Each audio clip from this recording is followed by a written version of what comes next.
வணக்கம். இப்போ நம்ம 12th ஹிஸ்ட்ரியில் ஃபஸ்ட் லெசனுடைய புக் பேக் கொஸ்டின்ஸ் தான் பார்க்குறோம். காந்தியடிகள் தென்னாப்பிரிக்காவிலிருந்து எப்பொழுது இந்தியா திரும்பினார்னா 1915. இந்தியாவில் ஆங்கில கல்வி எந்த ஆண்டு அறிமுகப்படுத்தப்பட்டதுன்னா 1835. அந்த மெக்காலே கல்விக்குழு. மாறுபற்ற ஒன்றை தேர்வு செய்க அப்படின்னா Charles Wilkins, William Jones, Max Muller இவங்க எல்லாமே கீழ்த்திசைவாதிகள்னு சொல்லுவாங்க. அதில் அரவிந்த் கோஷ் தீவிர தேசியவாதி. அதுதான் மாறுபட்ட ஒன்று. சுயராஜ்யம் எனது பிறப்புரிமை, அதை அடைந்தே தீருவேன்னு சொல்கிறது யாருடைய கூற்று அப்படின்னா பாலகங்காதர திலகருடைய கூற்று. பாலகங்காதர திலகர் எழுதின பத்திரிகை எழுதின அந்த பொறுத்துகளில் கேசரி. தாதாபாய் நௌரோஜிக்கு இந்தியாவின் குரல். மெக்காலே இந்திய கல்வி குறிப்புகள் குறித்து ஒரு புத்தகம் எழுதியிருப்பார். வில்லியம் டிக்பை அப்படிங்கிறது மெட்ராஸ் டைம்ஸ். அப்போ ஆவண்ணா தான் ஆன்சர். பின்வரும் எது ஒன்று சரியாக பொருந்திருக்குன்னா ஆங்கில கல்வி சட்டம் 35 வரும். அடிமை ஒழிப்பு அதுவும் 1823 43 வரும். சென்னை வாசிகள் சங்கம் 52. இண்டிகோ கழகம் 52. அதனால் இதில் சரியாக பொருந்தி இருக்குது என்னதுன்னா சென்னை வாசிகள் சங்கம் 52.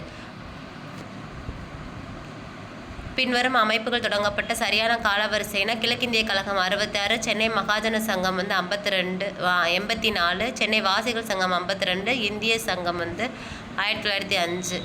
அதன்படி நம்ம ஆர்டர் பண்ணோம்னா தான் ஆன்சராக வருது. நெக்ஸ்ட்டு இந்திய தேசிய காங்கிரஸ் நிறுவனது யாருன்னா AO Hume, Allan Octavian Hume. இந்திய தேசிய காங்கிரஸோட முதல் தலைவர் யாருன்னா உமேஷ் சந்திர பானர்ஜி, WC பானர்ஜி. இந்தியாவின் முதுபெரும் மனிதர் என அழைக்கப்படுபவர் யாருன்னா தாதாபாய் நௌரோஜி. இந்தியாவில் வறுமையும் பிரிட்டிஷ் தன்மையற்ற ஆட்சியும் அப்படின்ற நூலை எழுதினது யாருன்னா தாதாபாய் நௌரோஜி.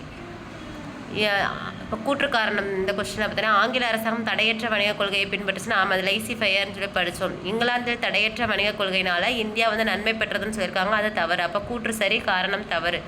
ஒரிசா பஞ்சம் குறித்த பின்வரும் கூற்றுகளில் எது சரின்னு கேட்டிருக்காங்க. 1866 1 மில்லியன் மக்கள் ஒரிசாவில் பட்டினியால் இறந்தாங்க அப்படின்னு சொல்லியிருக்காங்க. அது கரெக்டு. பஞ்ச காலத்தில் 200 மில்லியன் பவுண்ட் அரிசியை பிரிட்டனுக்கு ஆங்கில அரசு ஏற்றுமதி செய்தது அப்படின்னா அதுவும் சரி. ஒரிசா பஞ்சமான தாதாபாய் நௌரோஜியோ இந்திய வறுமை குறித்து வாழ்நாள் ஆய்வு மேற்கொள்ள தூண்டியது. இதுவும் சரி. அப்போ இவை அனைத்துமே சரி. அவ்வளோதான். First lesson book back questions முடிஞ்சு.